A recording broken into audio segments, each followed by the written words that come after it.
And welcome back, everybody. I'm your host, Doc Bob Lee. Hey, you know, this month, Destination Tomorrow is holding Bronx Pride in June. And joining us with the details, we have Dominique Jackson and Sean Coleman. We welcome you guys to the show. Thank you for having us. Thank you so very much So you're for sitting having over there us. getting straight, you know. We try to figure it out. Yeah, trying to figure it out. Well, we welcome you guys to the show. Thank you so much for having us. Oh, you're always welcome. Tell us what's going on. What are you guys doing? We're talking about services in the community.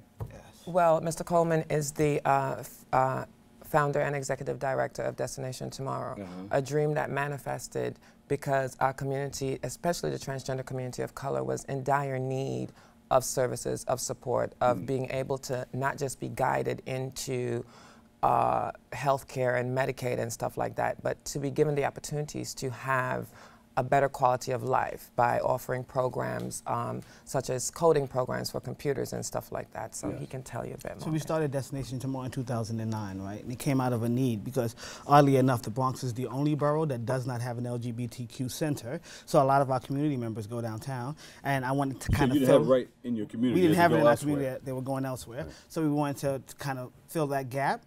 So we started in 2009 providing services for LGBT young people 13 to 24, and we've since expanded it to the trans community. Yeah.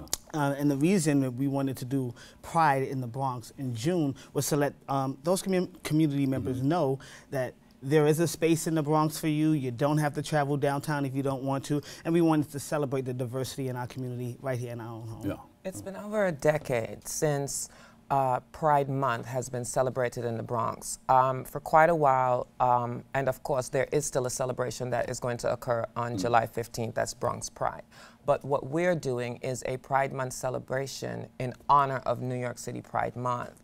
And Saturday the 17th is usually the day, well, it's always the third Saturday in June. So we decided to take that back and give our community something, you know, bring more visibility into to those that are out there and let them know that we do appreciate Heritage of Pride. We do appreciate New York City Pride Month, and we just get to party somewhere. Oh, where's it going to be?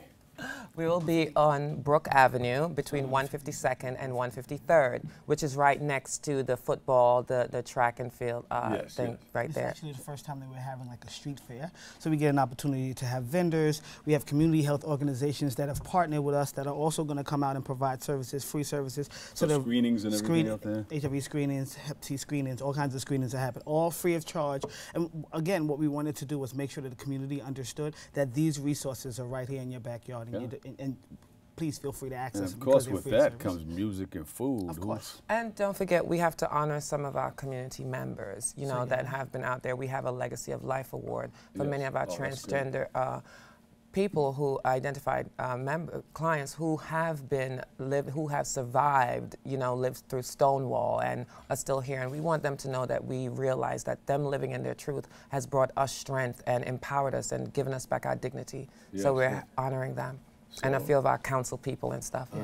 Who are these people that we're going to honor?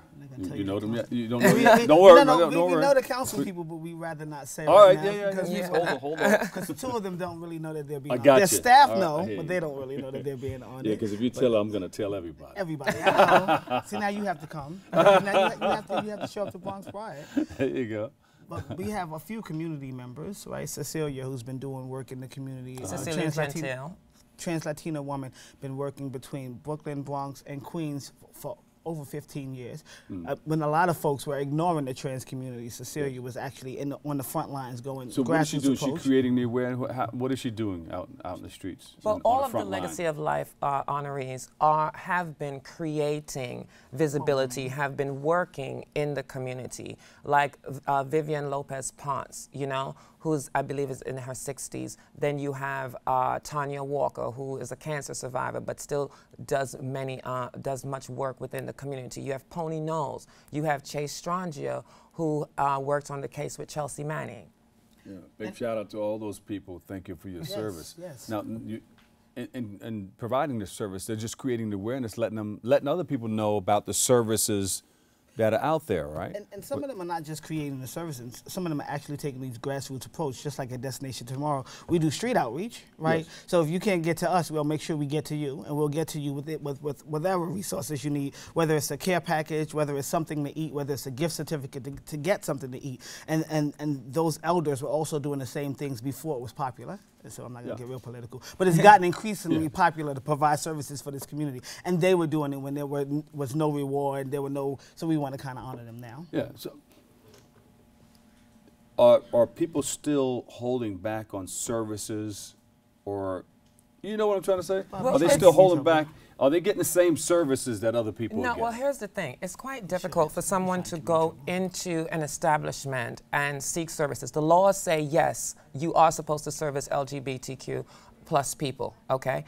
But when they attempt to get these services, they're still met with barriers, whether it's because of people's religion, their experience in life, or whatever. Now you have people that don't want to go to the doctor. You have people that will not go to the Medicaid office. You have people who cannot complete a GED because when they go into these establishments to complete it, the environment is not safe. They can't learn. Yeah. So who do you reach out to try to smooth this out?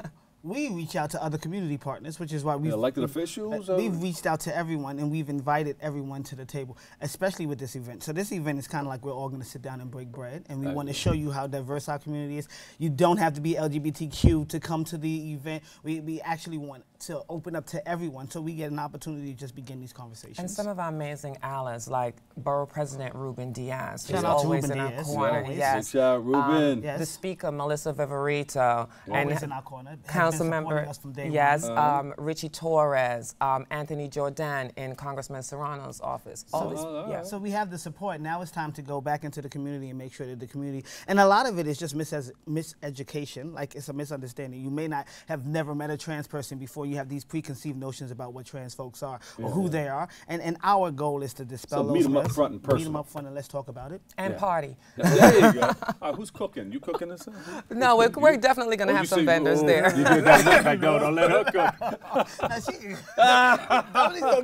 No, I already saw that look. She said, all right, she's going to burn stuff up over there. Oh, no. Actually, I'm West Indian, so we talk. So you already know. Yeah, woman. All right, I'm going to give you a camera. We got a couple of, we got, what, 30 seconds left? Here's a camera. Talk to our people. Would you like to? So we'd love to see you guys on June 17th on Brook Avenue between 152nd and 153rd between 12 noon and 6 p.m. Food, drink. Non-alcoholic.